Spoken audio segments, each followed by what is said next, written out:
Assalamualaikum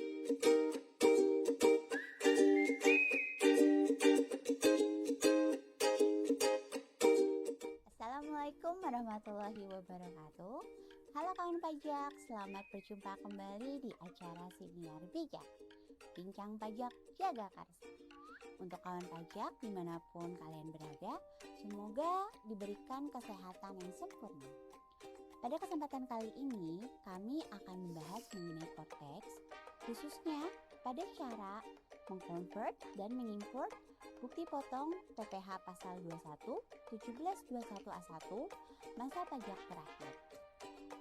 Nanti akan kami jelaskan cara penggunaan format XML, mulai dari dimana kawan pajak bisa mendownload, cara ekspor, cara convert, cara pengisian, bentuk pengisian, cara import, trial dan error, hingga mensubmit dan merevisi bahkan membatalkan bukti potong yang telah terbit.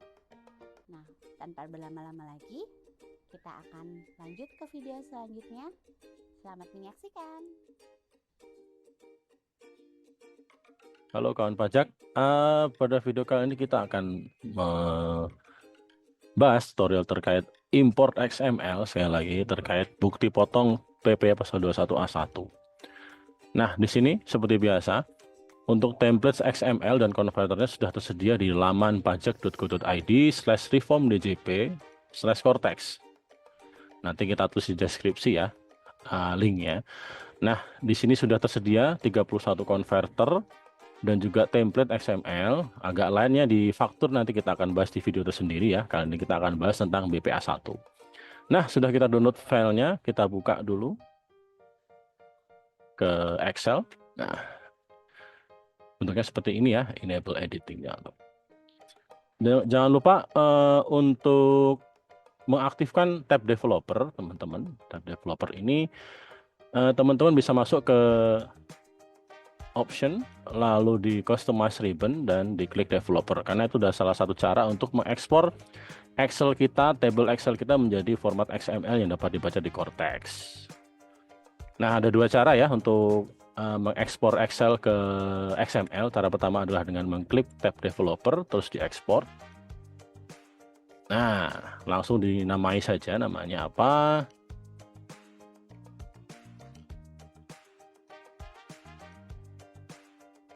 Cara kedua adalah dengan save as ya. Kita klik file, save as, dan di sini kita pilih ekstensi datanya adalah XML data, bukan XML spreadsheet 2003, karena ini format lama yang tidak bisa dibaca oleh Cortex. Kita pilih yang XML data.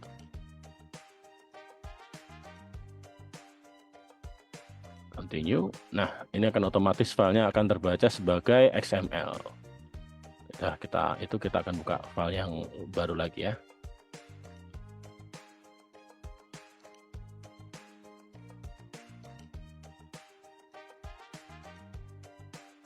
Nah, seperti biasa untuk konverter ini kita harus mengecek pertama kali adalah cek BPA1 dan referensi di dua sheet di sebelah sheet data. Untuk sheet BPA1 kita akan melihat kolom-kolom apa saja yang akan divalidasi oleh Cortex, lalu contoh pengisiannya seperti apa, dan juga petunjuk pengisiannya seperti apa. Untuk tab referensi, ini adalah kode objek pajak dan jenis objek pajaknya apa saja. Di BPA1 ada 3, yaitu 21.100.01 untuk penghasilannya diterima pegawai tetap. Ini juga sama seperti A2 ya, untuk teman-teman bendahara yang bikin A2 di akhir tahun, kode objeknya juga sama 21.100.01. Lalu ada 21.100.02 itu untuk penerima pensiun secara teratur. Yang terakhir adalah 21.132. Ini adalah penghasilan yang diterima oleh pegawai di daerah tertentu, contohnya IKN. Ya. Nah, kita langsung ke sheet BPA1 ya. Kita akan jelasin sedikit kolom pada Excel dan kolom pada XML seperti apa, dan contoh pengisian staf validasi yang dilakukan oleh Cortex apa saja.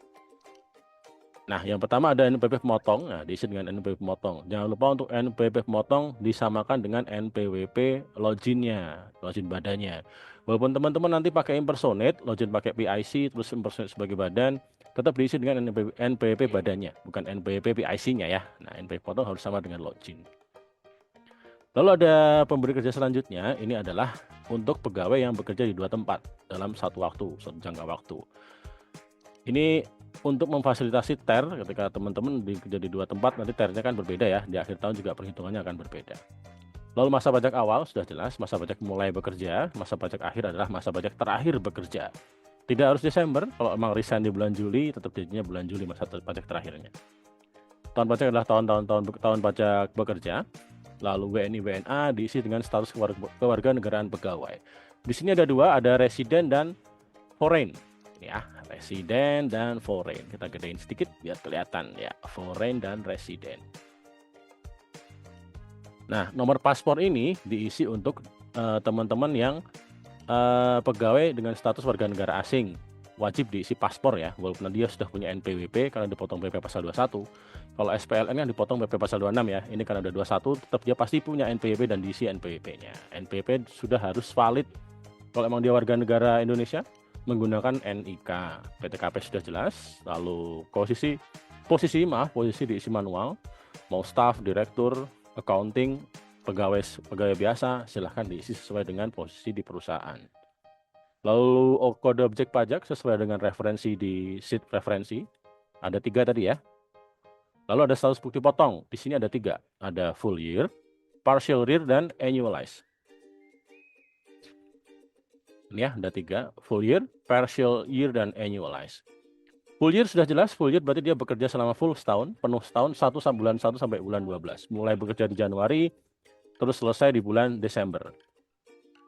Lalu yang partial year, nah partial year ini sebagian tahun ya, kurang dari setahun, yaitu dipilih apabila teman-teman pegawainya bekerja tidak lebih dari kurang dari 1 tahun. Contohnya di sini ada mulai di bulan 7 sampai dengan bulan 12. Dia milihnya partial year. Lalu ada annualized. Annualized ini khusus untuk warga negara asing yang meninggalkan Indonesia untuk selama-lamanya, atau pegawai atau karyawan mohon maaf sudah meninggal dunia dan dia sudah harus selesai di bulan itu. Misalkan ada si KKA dia meninggal di bulan Juli, maka dia bukti potongnya harus sampai bulan 1 sampai dengan bulan 7. Nah, teman-teman, saya juga akan mengulangi kalau di Cortex ini ada yang namanya istilah penggabungan bukti potong ya. Bukti potongnya digabungin. Jadi teman-teman yang sebelumnya bekerja misalkan di PTA lalu bekerja di PTB bisa dilanjutkan bukti potongnya. Nah, jika hal seperti itu maka tetap milihnya partial year ya. Nanti partial year di PTA, di PT yang pertama dia tetap harus dipilihnya ketika bikin A1 adalah partial year, dan ketika dia dilanjutkan di PTB dan di masa pajak terakhir dia juga milihnya partial year karena di sini kurang dari setahun ya, partial year ya.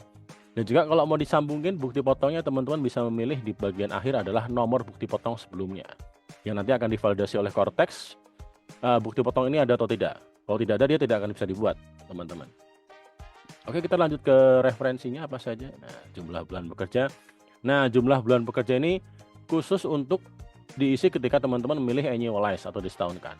Kalau milihnya full year atau partial year, Cortex otomatis menghitung dari mulai sampai dengan akhirnya. Tapi kalau annualized, kita harus mengisi berapa jumlah bulan dia bekerja. Contohnya tadi, si KKA bekerja dari bulan 1 sampai dengan bulan 7. Dia kerjanya 7 bulan. Maka kita isikan di kolomnya adalah 7, angka 7. Gaji udah jelas ya, gaji ya. Terus opsi gross up ini ketika dipilih yes, teman-teman tidak perlu mengisi tunjangan PPh. Cortex akan otomatis menghitung tunjangan PPh-nya berapa. Kalau ada tunjangan lembur, honorarium, asuransi, natura, tentim, iuran pensiun, dan zakat semuanya diisi manual sesuai dengan angka yang diperoleh atau angka yang dibayarkan oleh karyawan.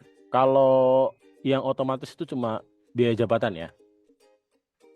Nah, ini nomor bukti potong sebelumnya. Nah, ini diisi apabila ada pegawai yang sebenarnya bekerja dan dapat bukti potong. Dan bukti potong ini, teman-teman, yang dilanjutkan itu nanti bukti potong yang lama tidak berlaku lagi ketika sudah terbit bukti potong baru di tempat kerja kedua. Contohnya tadi, si Anu ini kerja dari bulan 1 sampai bulan 4 di PTA. Dia lanjut dari bulan 5 sampai bulan 12 di PTB. Maka bukti potong A1 yang di PTA ini tidak berlaku lagi dan tidak bisa dilaporkan di SPT tahunan apabila dia sudah terbit bukti potong baru di PTB dan dilanjutkan bukti potongnya. Lalu ada fasilitas pajak, ini ada NA atau DTP ditanggung pemerintah. Nah, ini PPh pasal 21 yang telah dipotong diisi kosong aja ya, karena ini dulu mitigasi untuk Cortex yang akan berlaku di bulan Juli 2024, tapi ternyata mundur di Desember. Karena kan kalau di Juli tengah-tengah maka ada aplikasi legacy yang sudah menerbitkan PPh 21 ya, nanti diisikan di situ yang sudah dipotong. Lalu ada ID TKO pemotong adalah tempat cabang pemotongan PPh. Tanggal pemotongan sudah jelas ya, tanggal pemotongan. Dan tidak boleh lebih rendah dari masa top tahun pajak bukti potong. Jadi tidak boleh melebihi hari ini juga.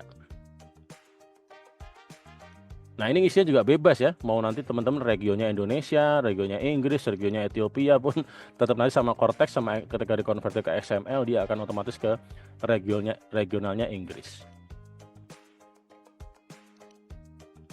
Oke, kita langsung ke sheet data. Nah, ini sheet data sudah ada beberapa yang terisi ya teman-teman ya.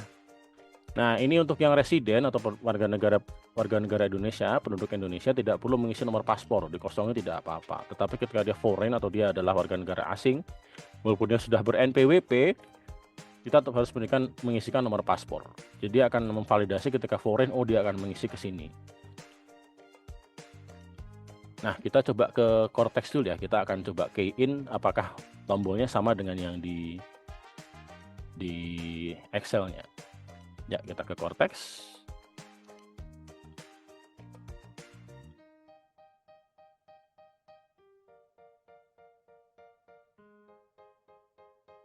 Nah, teman-teman jangan lupa login dengan orang pribadi, lalu impersonate sebagai badan. Ada errornya, nggak apa-apa. Namanya juga prototype. Oke, kita sudah login sebagai badan ya, tadi sebagai orang pribadi. Untuk menu Bupot kita di tab Bupot terus BPA1. Pemotongan masa pajak terakhir ya. Nah, ini yang belum terbit, belum ada. Nah, kita coba create Bupot A1 pakai metode key-in atau kita masukin satu-satu. Nah, secara garis besar sama ya, working or second employee, income period start. Dan juga ada tombol get data jika dia pernah ada BPA1 atau BPA2 dari pemberi kerja sebelumnya. If any, ini pasti akan keluar tombol ini. Nah, jika teman-teman tidak ada bukti potong dari sebelumnya, mau get data sampai nanti pun tidak akan keluar datanya ya. Jadi ini khusus untuk yang sudah pernah memberikan bukti potong kepada pemberi kerja. Oke, kita juga sudah siapkan bukti potong dari salah satu ini berlaku dari bulan 1 sampai bulan 6 ya. Berarti 6 bulan dia partial year dengan penghasilan sekian. 57 juta, netonya 57 juta, PTKP K3. Sudah dipotong dari perusahaan lain, kita akan coba isikan ke dalam Excel dari BPA1 yang akan kita impor ke PT yang baru. Kita masuk ke Excel-nya. Nah, ini ya, masa pajak awal 1 sampai 4 dia partial year. Lalu 7 sampai 12 dia juga partial year. Lalu ada 1 sampai 7 foreign dan dia resign, kita bikin annualize. Yang lain 1-12 full year. Nah, tadi yang ini di baris kedua ini adalah data yang sudah kita buka di ini. Nicknya sama ya, 3497. Oke. Kita bikin K3 aja sama yang tadi. Dan jangan lupa untuk mengisikan nomor bukti potong sebelumnya. Nomor bukti potong di sini, kita isikan di sebelah sini. Nah, ini kosong ya, PPh 21, kita bahas dari depan aja. Pemberi kerja selanjutnya kita anggap tidak ada yang bekerja dari PT sebelumnya, tidak ada yang bekerja di 2 tempat, maka kita bikin no semua. Masa pajak awal adalah masa pajak mulai bekerja. Ingat ya, yang 14 partial year, 7-12 partial year, 17 ketika dia resign, dia annualize. Dipilih jenisnya, penduduk atau non-penduduk, atau orang luar negeri atau ekspatriat, maka dia foreign. Kalau foreign kita isikan nomor paspornya. NPWP dipastikan 16 digit ya, jangan sampai salah 15 digit tanpa tanda baca. PTKP juga harus sesuai dengan keadaan dia di 1 Januari tahun pajak. Posisi bebas, kode objek pajak sesuai dengan ini juga sudah ada drop down, jadi teman-teman tinggal klik saja. Nah, gaji, nah tidak ada gross up. Ya, ini ID TKO pemotong kita bikin pusat semua ya. Tanggal pemotongan tidak lebih dari hari ini. NPP login ini, oke sudah sama. Kita coba ekspor ya.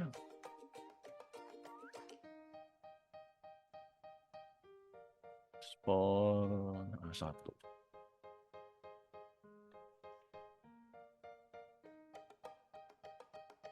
A1 bersama-sama kita ekspor. Ya sudah, kita kembali ke Cortex. Menu Bupot A1. Ya, kita impor data. Oh iya, tombol impornya di sebelah sini ya.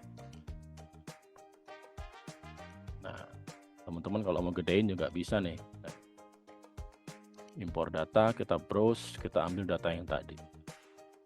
Belajar A1 bersama-sama. Nah ini ya, bahasanya bahasa planet kalau teman-teman buka XML tuh. Nah ini barisnya seperti ini. Kita nunggu Cortex. Nah, eBupot sudah valid ya. Kalau dia valid, dia akan tombol submitnya berubah menjadi warna biru. Tapi jika gagal, kita coba salahin satu deh. Coba kita hapus satu ini ya.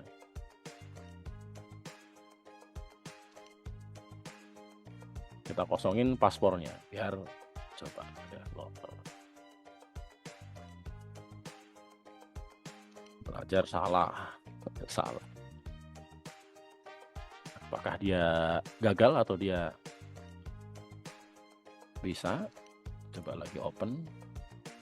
Oh, valid ternyata. Berarti nggak perlu ngisi paspor juga bisa ya. Kita coba dikosongin dengan PP-nya saja.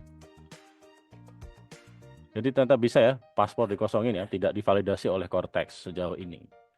Ini di Purwarupa tanggal pertengahan Desember. Nanti kalau siapa tahu takutnya di depan nanti sudah diperbaiki Cortex-nya pakai validasi paspor ya. Nggak apa-apa. Kita coba salah-salahin satu. Nah, ketika salah, dia submit-nya tidak bisa diklik. Nah, dan juga ada eBupot save error dan juga dia bisa diekspor kesalahannya ke dalam bentuk Excel. Oke, kita coba impor yang benar saja. Sudah benar tadi. Nah, eBupot is valid. Tidak ada data untuk ditampilkan, tidak ada error, tidak ada kesalahan. Coba kita submit. Nah, data successfully uploaded. Kita tadi bikin ada 10 data ya. Oh, sorry 11. Kita ada bikin 11 data tadi. 11 data.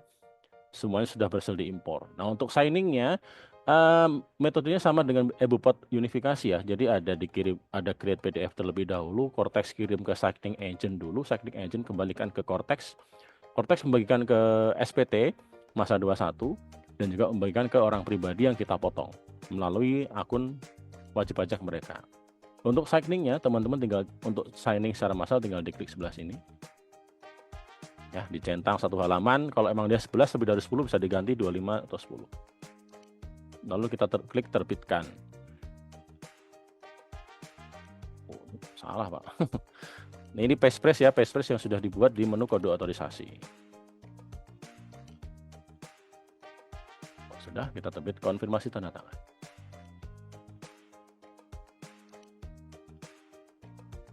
Saya menunggu, putar. Ya tadi ya kita ulangin stepnya ketika dia tanda tangan ada mungkin agak lama dia batching asinkronus. Jadi teman-teman, nah sudah itu teman-teman, Cortex akan membuat PDF. Sekali lagi PDF itu akan dikirim ke Signing Agent. Signing Agent setelah signing dia mengembalikan ke Cortex dan Cortex akan mendistribusikannya ke pemotong dan juga wajib pajak yang dipotong. Nah jika salah signing gimana Pak? Nah kalau salah signing dia akan signing invalid ya, bisa ditandatangan ulang. Nah setelah ini kita refresh, sudah berhasil tanda tangan. Ini masih signing in progress, diserahkan signing in progress ya. Lalu selanjutnya teman-teman, bagaimana jika ada kesalahan atau ada data yang salah yang harus diganti bukti potongnya atau dibatalkan? Oh ini sudah keluar nih, sudah berhasil ternyata teman-teman. Nah jika memang terjadi kesalahan, oh ya sebelumnya teman-teman jika memang belum selesai signing dia akan di tab belum terbit ya. Nah ini sudah terbit semua, maka dia akan pindah ke telah terbit. Jadi teman-teman dicari di tab telah terbit. Nanti ketika teman-teman login ke akun wajib pajak Cortex ya sendiri-sendiri, nanti akan ada notifikasi di My Document dan bisa di-download bukti potong A1-nya. Nah, jika ada kesalahan, teman-teman, mohon maaf tidak bisa menggunakan metode XML. Jika butuh pengganti, harus diganti satu-satu, amend. Dan kalau mau dibatalkan, teman-teman bisa pilih, lalu diklik batal. Kita coba batalkan salah satu ya, yang ini deh. Nah, lalu diklik batal. Kita juga harus signing kalau batal.